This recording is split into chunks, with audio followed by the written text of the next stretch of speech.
নমস্কার। আপনার গাছ কি এখনো সেই একই আছে, মানে যেমন কিনেছিলেন ঠিক তেমনই, আর ভাবছেন গাছ কবে বাড়বে আর কবেই বা ফুল দেবে? তাহলে আর দুশ্চিন্তা নেই, আজ আপনি একদম ঠিক ভিডিওতেই এসেছেন।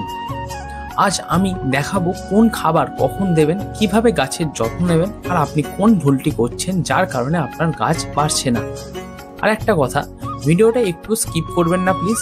স্কিপ করলে কিন্তু অনেক গুরুত্বপূর্ণ জিনিস মিস করবেন। তো চলুন আজকের এই ভিডিওটি শুরু করা যাক। অনেকের কথা শুনে আপনি কিন্তু গাছে বিভিন্ন ধরনের এখন খাবার প্রয়োগ করছেন। এই খাবার প্রয়োগের আগে 1 নম্বর যেটা কাজ সেটি হলো পিঞ্চিং। গাছ যখনই 4 থেকে 5 ইঞ্চি হবে তখন ওপরে 2 থেকে 3টি পাতা সহ ডগাটে ভেঙে দিন। এটি করলে কি হবে, গাছ লম্বা না হয়ে পাশ থেকে ডালপালা বের করতে বাধ্য হবে আর ঝাঁকড়া হবে। এই কাজটি এখন মাস্ট।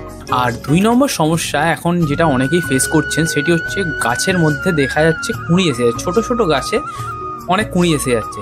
তাই কি করবেন, যত কুঁড়ি আসবে তত কিন্তু গাছের শক্তি ফুলের দিকে যাবে, গ্রোথ থামিয়ে দেবে।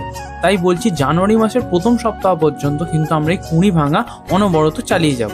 আমরা তো গাছের বাইরের দিকটা দেখে নিলাম, কিন্তু এবারে গাছকে ভেতর থেকে শক্তিশালী করতে একবার দিতে হবে এই বেস মিক্সড ফার্টিলাইজার বা গোড়ার খাবার। এটি মাসে একবার দেবেন। 8 ইঞ্চির টবের জন্য পরিমাণ দেখে নিন। উপাদান: ভার্মি কম্পোস্ট বা পচা গোবর সার 2 মুঠো, নিমখোল 1 চামচ, হাড় গুঁড়ো 1 চামচ, সিঙ্গেল সুপার ফসফেট 1/2 চামচ এবং সুফলা মানে যেটা 10-26-26 সেটি হচ্ছে 1/2 চামচ। সব উপাদান ভালো করে মিশিয়ে গাছের কাণ্ড থেকে দূরে টবের কিনারা ঘেঁষে ছড়িয়ে দিন। সার দেওয়ার আগে অবশ্যই মাটি আলগা করে নেবেন। এরপর জল দিতে ভুলবেন না। এই মিশ্রণটি শিকড়কে শক্তিশালী করবে এবং গাছের গ্রোথ বজায় রাখবে। এবার আসি দ্রুত গ্রোথের জন্য সবচেয়ে জরুরি স্প্রে ডায়েট বা লিকুইড ফার্টিলাইজার। এতে আপনি খুব তাড়াতাড়ি ফল পাবেন। আমাদের প্রধান অস্ত্র কিন্তু হলো NPK 19-19-19। এর ব্যবহার বিধি কীরকম হবে, 10 থেকে 15 দিন অন্তর একবার 1 গ্রাম নেব, 1 লিটার জলে গুলে পাতা স্প্রে করে দেবো। এটি গাছকে দ্রুত নাইট্রোজেন দেবে। এরপর দেবো যেটা হচ্ছে সেটা হচ্ছে খোল পচা জল, 7 দিন অন্তর গোড়ায় দিয়ে যাবো। কিরমভাবে দেবো, যতটা পরিমাণ আমি খোল পচিয়ে নেবো, কমপক্ষে খোলটি যেন 2 দিন পচিয়ে নেওয়া হয়। এরপর যে পরিমাণ নেবো তার থেকে 10 গুণ আমরা জল মিশিয়ে সেটিকে প্রত্যেক কটা গাছের গোড়ায় দিয়ে দেবো। এরপর হবে সিউইড, 15 দিন অন্তর একবার 2 ml করে 1 লিটার জলে গুলে স্প্রে করে দেবো। এতে নতুন ডালপালা বের করতে এবং রোগ প্রতিরোধ ক্ষমতা বাড়াতে সাহায্য করবে। এছাড়া 15 দিন অন্তর যদি পারেন 1 গ্রাম ইপসাম সল্ট স্প্রে করতে পারেন। এতে পাতার রং গাঢ় সবুজ থাকবে এবং গাছ দ্রুত খাদ্য তৈরি করতে পারবে।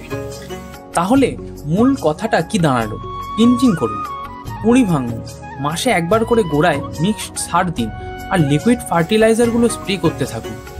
এই পদ্ধতি মেনে চললে আপনার গাছ খুব কম সময়ের মধ্যেই ফুলের ভারে নুয়ে পড়ার জন্য প্রস্তুত হয়ে উঠবে এবং খুব সুন্দর ঝোপালো হয়ে উঠবে।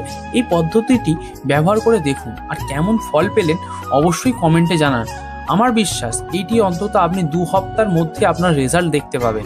ভিডিওটি যদি আপনার একটু উপকারে আসে তবে অবশ্যই একটি লাইক করে দিন এবং আমাদের এই রঙিন প্রকৃতি ইউটিউব চ্যানেলকে অবশ্যই সাবস্ক্রাইব করে নিন, আর আপনার বন্ধুদের সঙ্গেও শেয়ার করতে একদম ভুলবেন না। পরের ভিডিওতে আমরা জানাবো এই ঝাঁকড়া গাছগুলিতে কি করে ফুল বড় করার জন্য বিশেষ খাবার কি হবে, সেটি আমরা আপনাদের সঙ্গে পরের ভিডিওতে আলোচনা করব। ততক্ষণ আপনারা ভালো থাকুন, সুস্থ থাকুন, গাছ লাগান এবং পরিবেশ বাঁচান।